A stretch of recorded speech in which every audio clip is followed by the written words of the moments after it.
Hola, ¿qué tal? Buenas tardes y bienvenidos a esta edición de las Practia Talks. Esta es una edición de lujo. Mi nombre es Daniel Yankelevich, soy socio fundador de Practia y les doy la bienvenida a todos los que están participando y a nuestro orador de hoy, que es un orador de lujo, es Roberto Basolo. Roberto Basolo, la verdad que es un orgullo tenerlo en nuestras charlas, es profesor titular en el IAE, en la Business School, y profesor visitante en la Facultad de Ingeniería de la Católica de Chile. Dirige el programa, es el director del programa del Singularity IAE en disrupciones exponenciales, y la verdad que es para, digamos, seguramente está en su salsa porque uno de sus campos de investigación más importante es la dirección estratégica en entornos de alta incertidumbre y, bueno, estos temas de disrupciones y de cómo tomar decisiones en estas situaciones de gran incertidumbre. Tiene un montón de trabajos publicados en estos temas, en Harvard Business Review, tiene un libro muy interesante que se llama Dirección Estratégica en Países Emergentes, así que si no lo conocían, se los recomiendo. Y bueno, la verdad que hoy va a estar contándonos sobre cómo conducir el negocio en tiempos de recesión y cuál es el kit de emergencia con el que podemos contar. Roberto, antes de dejarte, muchísimas gracias por estar con nosotros, gracias por participar y bueno, la verdad estoy seguro que va a ser una excelente experiencia. Gracias. Muchas gracias, Dani. Muchas gracias a todos los que están conectados. Les cuento un poco la hoja de ruta de lo que vamos a estar haciendo. La idea es, una primera parte, ver más cómo manejar estos tiempos de recesión / coronavirus con un foco más en los próximos meses o próximas semanas.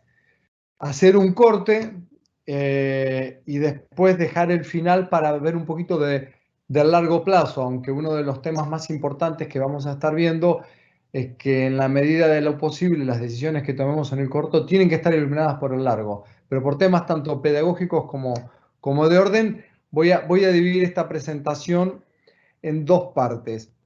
Quería empezar con una historia para poner en contexto lo que tenemos hoy entre manos ante estos tremendos ruidos, dolores, incertidumbres. Es una historia de una unidad del ejército suizo que hace unos años, ¿Podés volver a compartir la presentación porque no se está viendo? A ver, bien. Ahí está, ahí se ve perfecto. Bueno, entonces quería, a ver si puedo, ahí está, voy a hacerlo así. Entonces, quería empezar con una historia del ejército suizo que hace unos cuantos años una unidad se perdió en los Alpes y en un invierno empiezan a ver qué hacer y uno de los del equipo que se había perdido saca de su bolsillo y dice, acá tengo un mapa. Revisan el mapa, ven las coordenadas, trazan un plan de trabajo y a los días llegan a la base, al lugar que tenían que ir.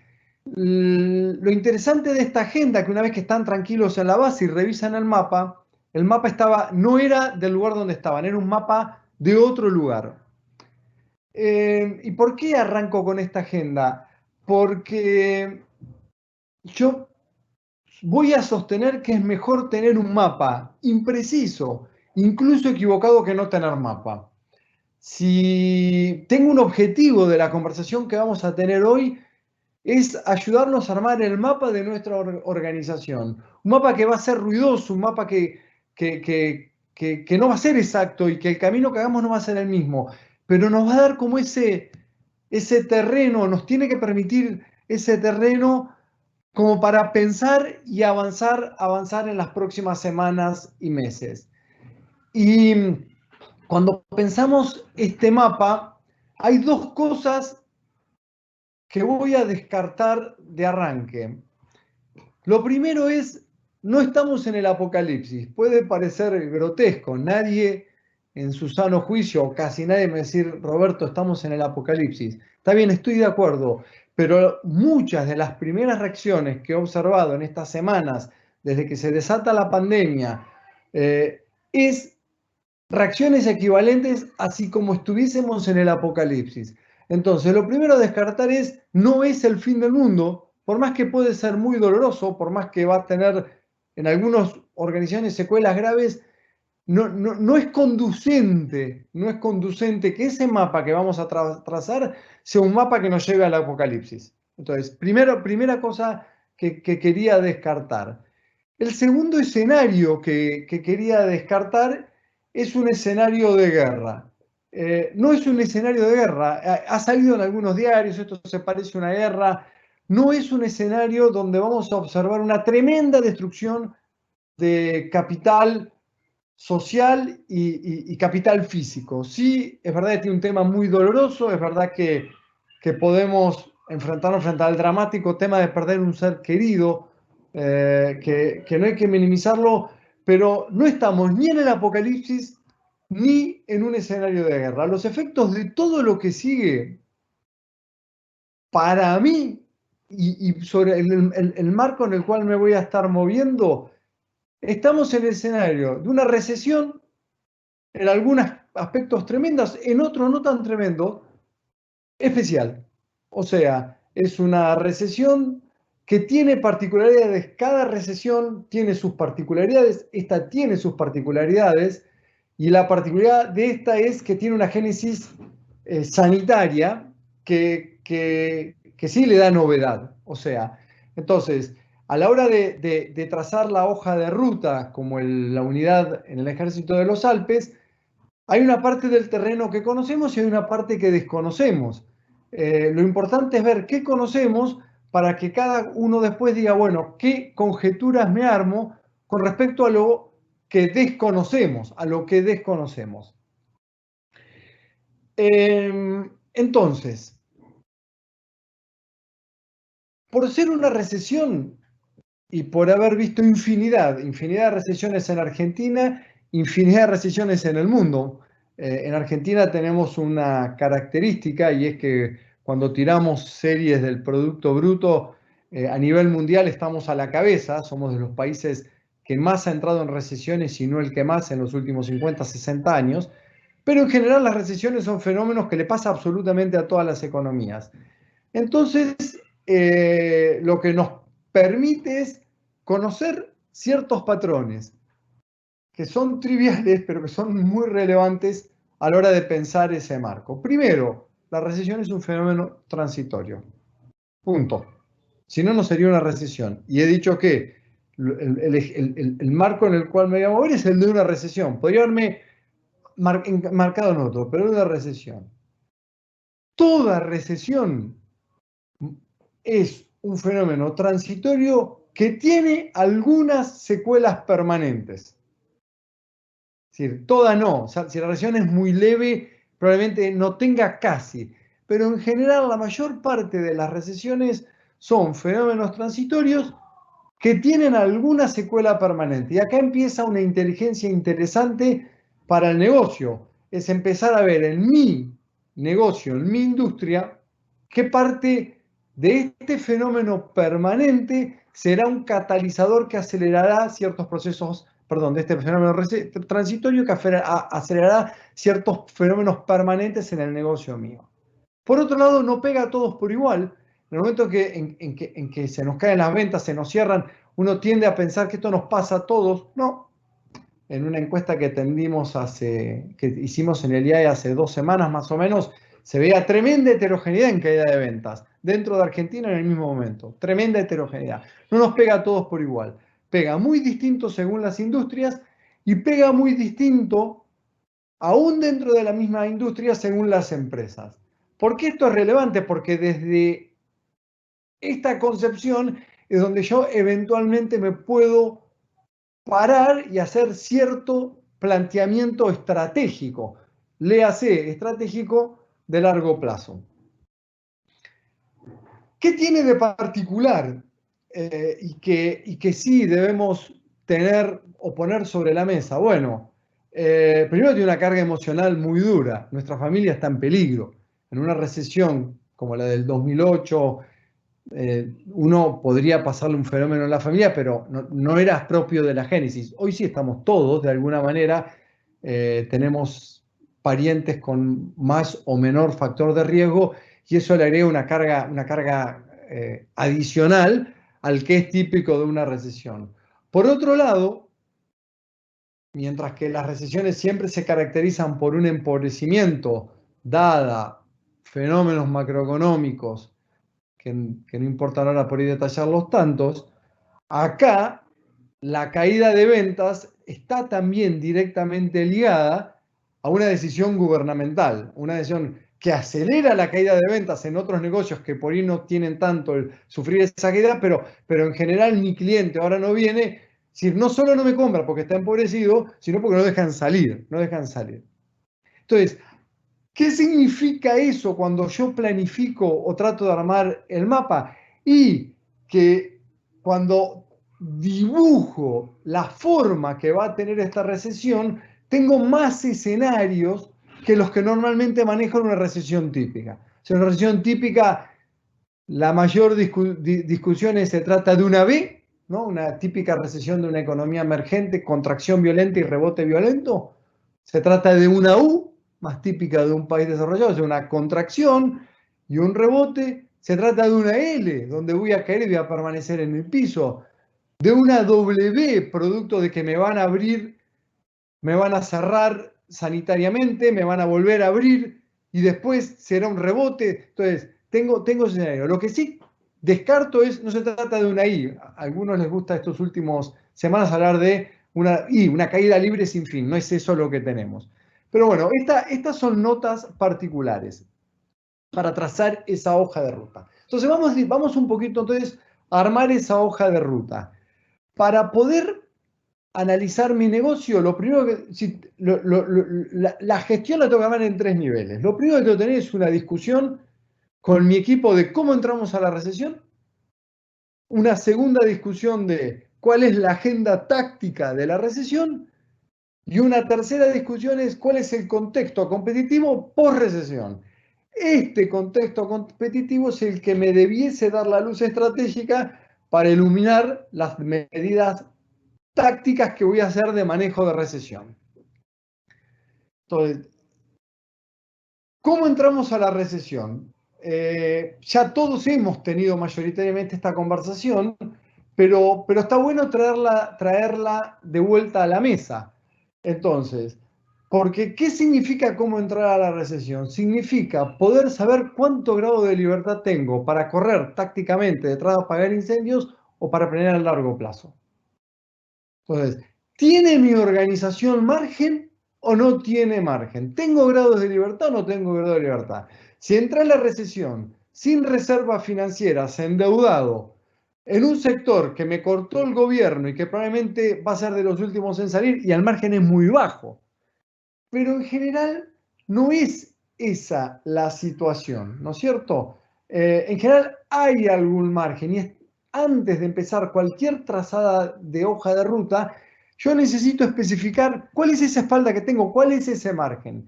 Ese margen claramente viene determinado primero por mi espalda financiera, pero también mi margen viene dado por cuán fuerte o débil entraron mis competidores, o si soy una subsidiaria de una casa matriz, por cuán bien o mal le está yendo a mi casa matriz y son los grados de libertad que me dan. Entonces, el primer paso del toolkit de enfrentar la recesión, sabiendo que estamos en un fenómeno transitorio con algunas consecuencias de largo, es poder hacer un assessment, agarrar cuánto margen tengo. Y no es, claro, no es blanco y negro.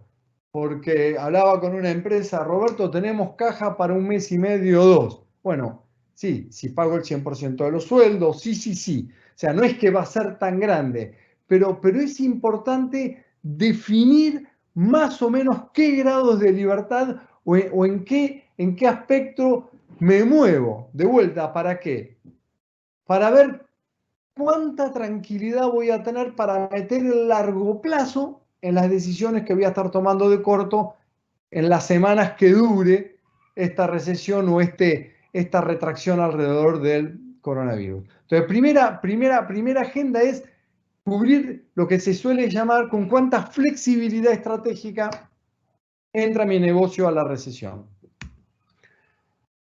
Una vez que entré, en general, en toda recesión yo voy a tener 3 agendas.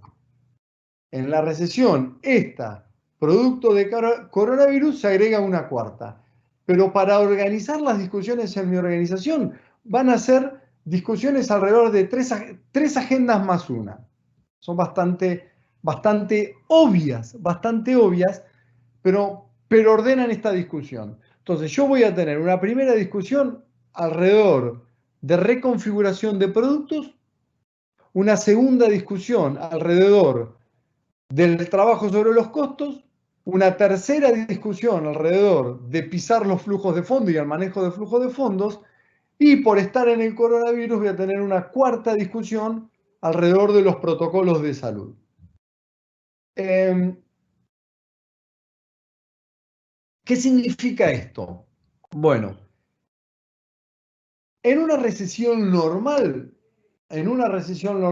se dan 3 fenómenos de consumidor que son los que disparan estas 4 agendas. Lo primero que pasa en una recesión normal, que es con un cliente empobrecido, se da un tremendo proceso de sustitución.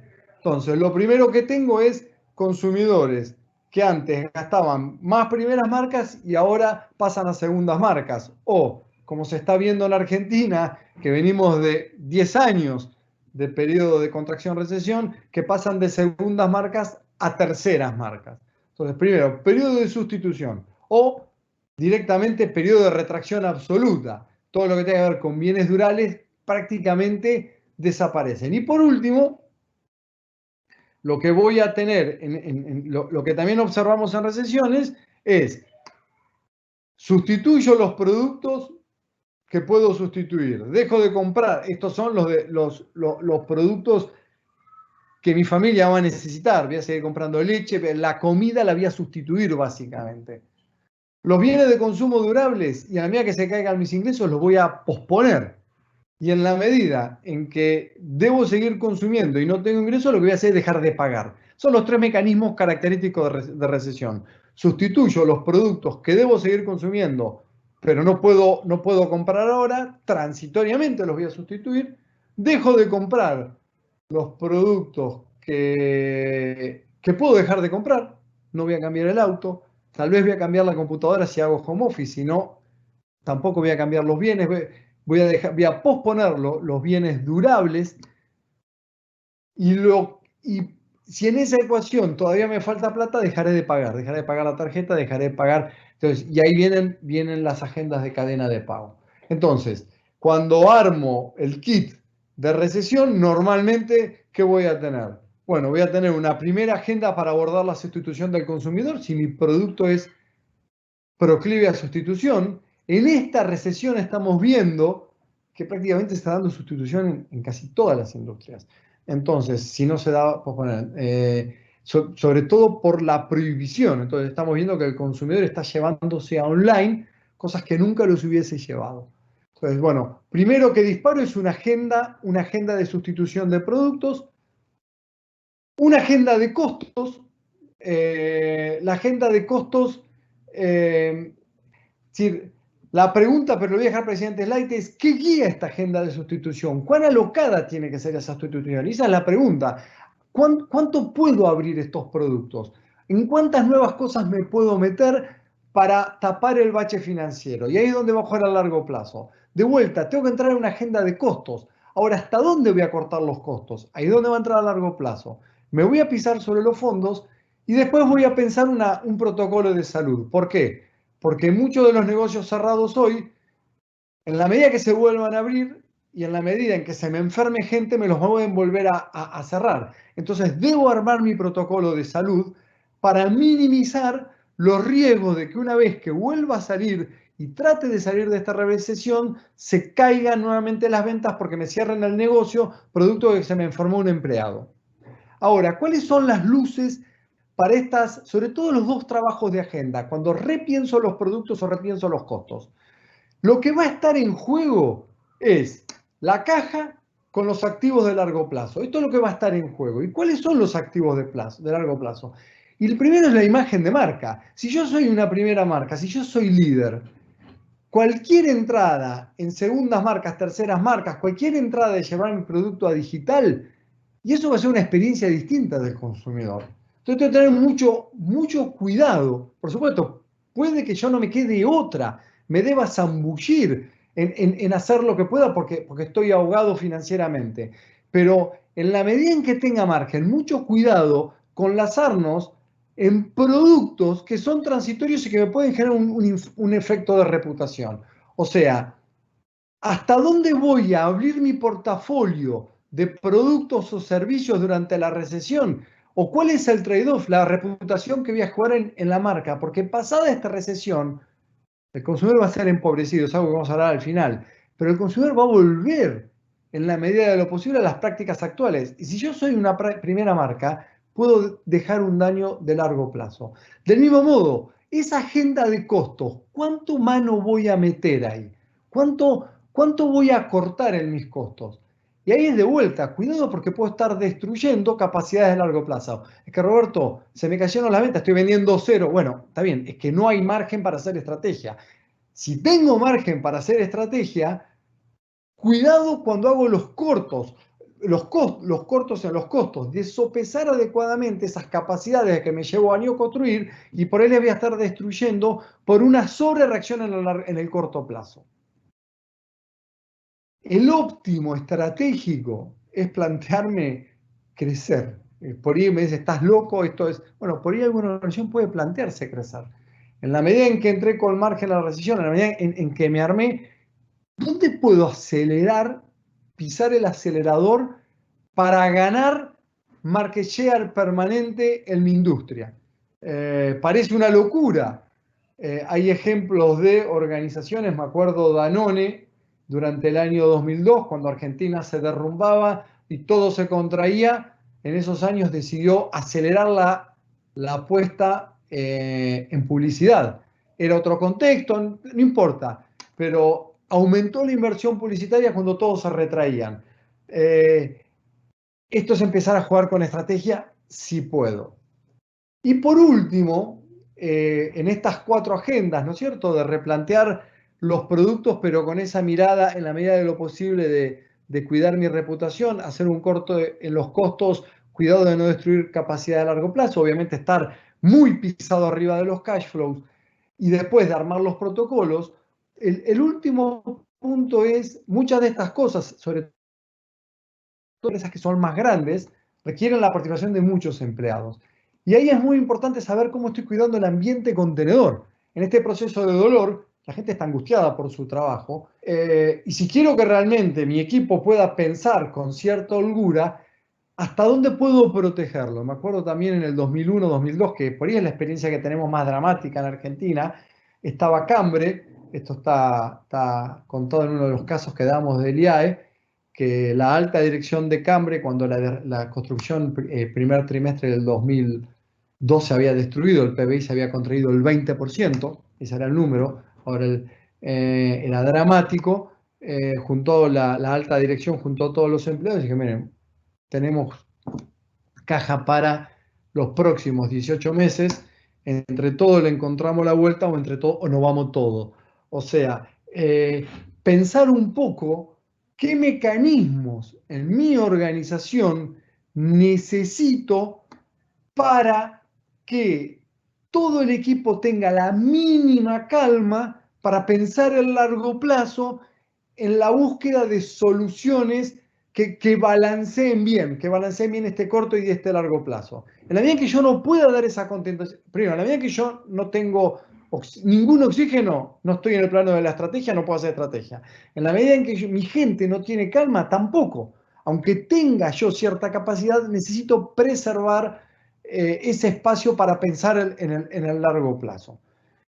Y por último, de esta primera etapa, hasta ahora mayoritariamente lo que he dicho es que esto va a ser un péndulo, que vamos a volver a un lugar bastante parecido y que cuando tomemos las decisiones de corto, la hagamos con la visión en el largo plazo, porque si el mundo vuelve a su lugar y mi posicionamiento vuelve a su lugar, cuidado que las decisiones tácticas para sobrevivir estas 2, 3, 5, 7, 15 semanas no me destruyan ese capital de largo plazo. Dicho esto, toda recesión tiene algo de permanente. Y acá viene otra discusión con los equipos. ¿Qué de lo que está pasando ahora es permanente? Es verdad que los consumidores se han ido masivamente a lo digital por la prohibición de comprar. ¿Cuánto de eso es pendular y cuánto de eso es permanente? En general, como para tener una pauta, lo permanente va a tender a ser aquello que ya venía lanzado antes de la recesión. Es raro que después de esta recesión los hábitos cambien dramáticamente. Acá por ahí estoy yendo contra lo que dice la mayor parte de la gente. Pero la experiencia de recesiones dice que las recesiones aceleran procesos que estaban lanzados, pero no cambian hábitos. Entonces, ¿qué quiero decir? Y vamos a volver a salir a comer afuera, y vamos a volver al cine. Digo, en la medida que nos dejen, eso va a volver. ¿Qué parte de esto se va a ver acelerado? Muy probablemente los procesos digitales lanzados sí se van a acelerar. Y esos van a volver mucho menos, pero porque ya venían lanzados. Acá también está bueno, del mismo modo que todo lo que sea transformación digital, que es un win-win, porque la transformación digital no del lado del consumidor, sino del lado del back office, de los costos.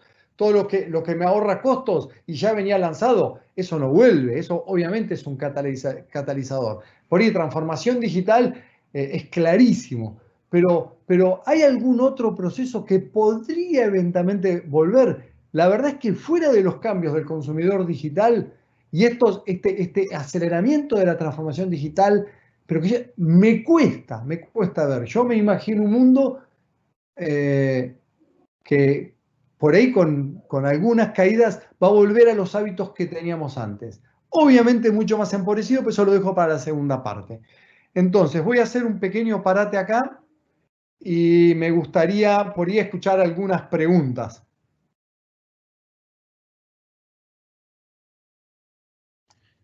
Roberto, por ahora no hay ninguna, pero le damos unos minutitos a la gente. Perfecto. Si no, paso a la segunda parte, pero igual es bueno hacer un descanso ahora. Les voy a dar unos minutos.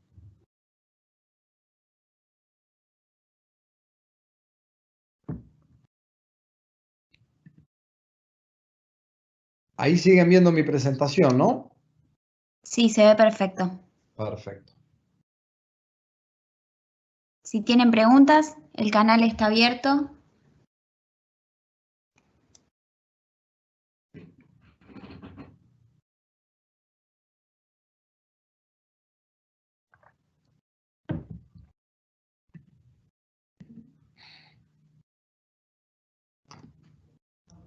Bien, avanzamos entonces a la segunda parte de la presentación. Si queda alguna pregunta ahí entra, quedará para más adelante.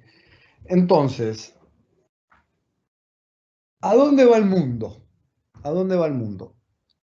¿Qué podemos esperar? Voy a hacer una pequeñita vuelta. Primero es, ¿cuándo se vuelve a la normalidad? Porque aparezca una vacuna, o sea, normalidad cuando tenga una vacuna. Los que más saben de estos hablan de 18 meses, por ahí se puede acelerar. Volver a la normalidad, es difícil pensarlo antes de marzo del año que viene, si fuese por el lado de la vacuna. ¿Por qué vuelve a la normalidad? 60-70% de la población se infecta. Tampoco es un proceso que va a ser muy rápido. Aparece un tratamiento contundente, un antigripal fuerte, eso podría pasar antes, o a una pseudo normalidad porque los estados dicen basta y empezamos a administrar una vuelta. Bajo cualquiera de estos escenarios, lo lógico es que vamos a vivir una anormalidad por unos cuantos meses. Entonces, el tablero anterior, el que estábamos viendo que hay que administrar, es un tablero largo. Ese tablero tiene dos escenarios. Un escenario más improbable, que es el escenario de una caída y rebote. Entonces, el escenario es caemos y en agosto ya se normaliza, agosto, septiembre se normaliza todo. Es un escenario que tiene probabilidad menor del 50% clara.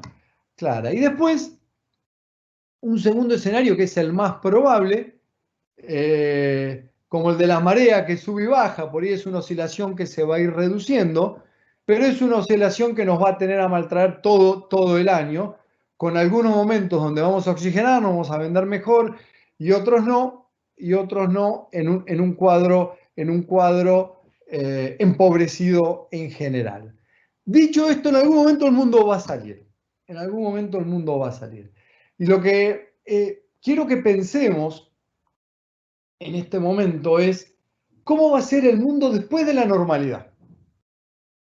Es decir, cuando vuelve la normalidad. O sea, es un mundo que puede volver en agosto, septiembre, o por ahí se tarda en el mundo, a marzo del año que viene. Mucho más difícil que se extienda. Para acordarnos, la recesión del 2008 de Estados Unidos tardó 18 meses, fue un periodo enorme, aunque tuvo otro dramatismo. Entonces, de vuelta, para pensar qué va a pasar en el mundo, qué va a pasar en los países, qué va a pasar en las industrias, qué va a pasar en Argentina, vamos a subir un poquito. Y entonces, ¿qué va a pasar en el mundo? Bueno, ¿cómo entra el mundo a la cuarentena? Un tema que me parece que es súper importante entender acá. Si no hubiese habido coronavirus, el mundo estaría en recesión igual, o estaría entrando en recesión pronto. Este es un mundo, lo que les estoy mostrando acá es como en los últimos 20 años ha ido cayendo la productividad de los países. Acá tenemos los países más desarrollados.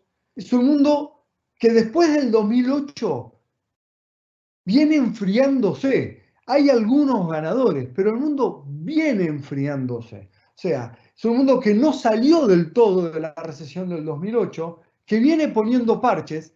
Es decir, acá tienen productividad en su imagen a la derecha de países desarrollados y en la izquierda de la línea de abajo de los desarrollados. Es decir, nosotros tenemos, el mundo se viene frenando en productividad. ¿Qué hizo el mundo? Es decir, por un lado viene cayendo la productividad y por otro lado es un mundo que para sostener el crecimiento se ha ido endeudando nuevamente después de la recesión del 2008. Lo que ustedes tienen en el gráfico de la izquierda, que por ahí es el más interesante, es el crecimiento de deuda corporativa en Estados Unidos, y tienen ahí desde el 2008 cómo explota. Entonces, eso es un mundo que viene recalentado, que necesita una corrección. El mundo necesitaba esto, no el coronavirus, pero el mundo, la economía entró mal. Es un mundo que viene pesado, que viene con mucha deuda, que viene artificialmente asistido. Entonces, no nos encontramos ante un mundo que va a explotar, ni muchísimo menos. Entonces, ¿qué es lo que viene? Bueno, es un mundo que entró muy jugado y ¿qué es lo que está haciendo? Dos cosas. Está regalando dinero y asistiendo financieramente a las empresas. Son dos medidas correctas. Ustedes ahora deben haber escuchado que el mundo está en el famoso dinero de helicóptero. O sea, lo que hicieron fue relajar en el mundo y le inyectaron a los consumidores plata, le regalaron plata. Y por otro lado, relajaron los balances de los bancos centrales y las prácticas y le permitieron a los gobiernos financiar a las corporaciones para que no quiebren. Entonces, era un mundo que venía creciendo con una productividad que caía, con una deuda empresarial que estaba desbordada y que ahora va a inyectar muchísimo dinero a los consumidores y va a agregarle la deuda, a pesar de que la va a subsidiar, va a seguir creciendo la deuda corporativa. Entonces, en este contexto, el mundo al que salimos es no es Disney World. O sea, vamos a salir, nos vamos a normalizar. El año que viene debe ser un mundo normal, entre comillas, pero no va a ser en el agregado, y el agregado no sirve para tomar decisiones técnicas, pero sí da cierta luz inicial. O sea, es de esperar un mundo de una recuperación más lenta. Ahora, esa recuperación, primero, va a ser más lenta y segundo, más volátil. Todos los indicadores de volatilidad a nivel global dieron que durante los 90 bajó y ahora ha vuelto a subir. Tenemos un mundo que va a crecer menos, que va a crecer volátil, pero que va a tener una recuperación muy heterogénea. En Latinoamérica va a ser tremendamente heterogénea. ¿Qué podemos decir? Que hay un grupo de países que probablemente recuperen mucho mejor. Perú, Colombia. Si Chile maneja la incertidumbre de su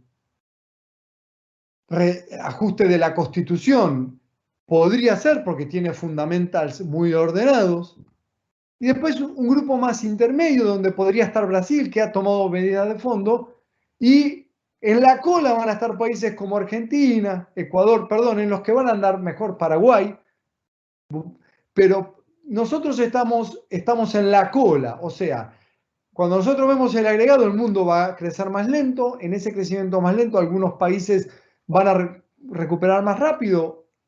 En Latinoamérica, probablemente los que mencioné. En Argentina se espera una recuperación bastante pobre. Argentina es un país que venía con un potencial de crecimiento de alrededor del 3% y probablemente sea menor, con decisiones estructurales dramáticas que tiene que tomar. Dicho esto, tampoco ver a los países como países a veces sirve, sino es mucho mejor verlas por las industrias. ¿Y qué es lo que uno puede esperar? Y uno puede esperar que aquellas industrias que crecían como locomotora las van a seguir creciendo. En esto no hay muchas, pero sí todo lo que tenga que ver con lo digital, todo lo que tenga que ver con el comercio electrónico, ese mundo se va a acelerar, ese mundo va a seguir creciendo, inclusive en Argentina. O sea, todo eso que estaba lanzado va a seguir lanzado,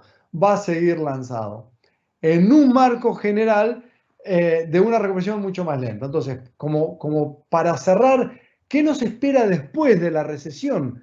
Nos espera una Argentina que va a volver a la normalidad bastante más empobrecida, con un potencial de crecimiento de los más bajos de la región, con algunos sectores que hay que mirar muy bien, que van a seguir tirando muchísimo, relacionados con todo lo que tenga que ver con el comercio digital y sobre todo con muy fuerte presencia internacional. Tanto los sectores con presencia internacional como las empresas con presencia internacional van a tener, incluso dentro de Argentina, un mayor margen de recuperación. Bueno, esto sería todo y ahora sí me gustaría ver si hay algunas preguntas. Sí, Roberto, te leo. ¿Qué problema trae que los gobiernos tomen decisiones más lentos que las organizaciones? Sí, eso es un dato. En general, los gobiernos siempre toman decisiones más lentas que las organizaciones. El primer problema es, a pesar de que los gobiernos toman decisiones más lentas, esto pasa en todo el mundo, hay lugares donde están tomando decisiones más rápidas que en otros. Nosotros no somos de lo más rápido.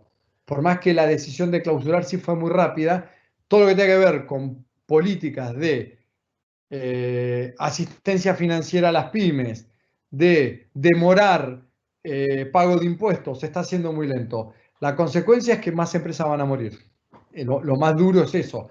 Y el problema no es que la recesión nos dañe, el problema es que nos mate, porque ahí se rompe un capital social tremendo.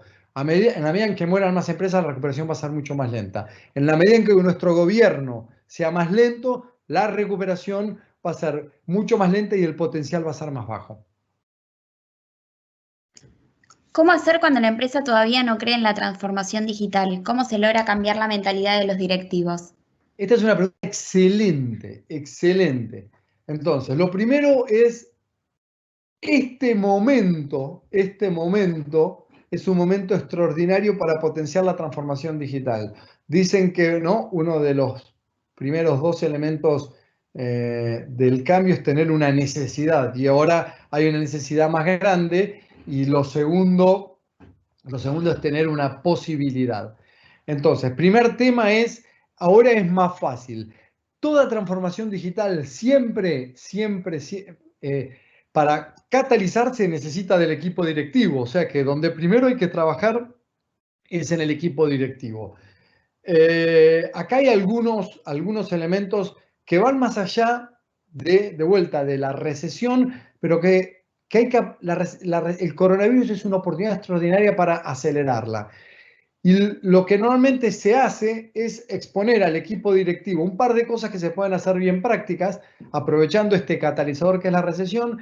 El primero es exponer al equipo directivo a casos exitosos de transformación digital o al potencial de transformación digital. Ahora que hay posibilidades, a veces exponerlo a expertos en transformación digital, que no tengan conflicto de interés, que no me quieran vender, sino que me lo cuenten. Este es uno. Y después, para acelerar la transformación digital, lo que suele ser muy importante es subir a la mesa chica, subir al equipo directivo algún joven muy digital o alguna persona de negocio, subirla, que por ahí está tapada, que ayude a ver estas posibilidades. ¿Qué sectores podrían ver primero el rebote hacia la recuperación en Argentina? Sí, ahí por ahí me voy a repetir un poco, pero todo lo que tenga que ver con negocios digitales, con carga de servicio a la exportación, están clarísimamente entre los que yo le pondría una ficha. Después, es una pregunta compleja en la recuperación. Es una pregunta compleja porque enfrentamos tremendo desafío macroeconómico que la intervención del gobierno puede cambiar mucho esta respuesta. En general, lo último que recupera es bienes de consumo durable. Eso es lo que va a la cola. Eso es lo que va a la cola. O sea, lo que vamos a tener es los sectores muy orientados a la exportación de bienes no transables. Esos son los primeros. Segundo, después le va a tocar a consumo masivo con una vuelta lenta de segundas marcas a primeras marcas. Y por último a la cola viene de consumo durable. Si no estuviese hablando de Argentina, diría que hay una oportunidad espectacular en el sector petrolero, porque más no puede caer. Es decir, los commodities suelen tener una dinámica muy distinta. Si no estuviese en Argentina, diría que commodities es un sector extraordinario, porque la gente tiene que comer. Pero bueno, en Argentina, por las intervenciones y por la voracidad fiscal, esto ya no lo puedo sostener.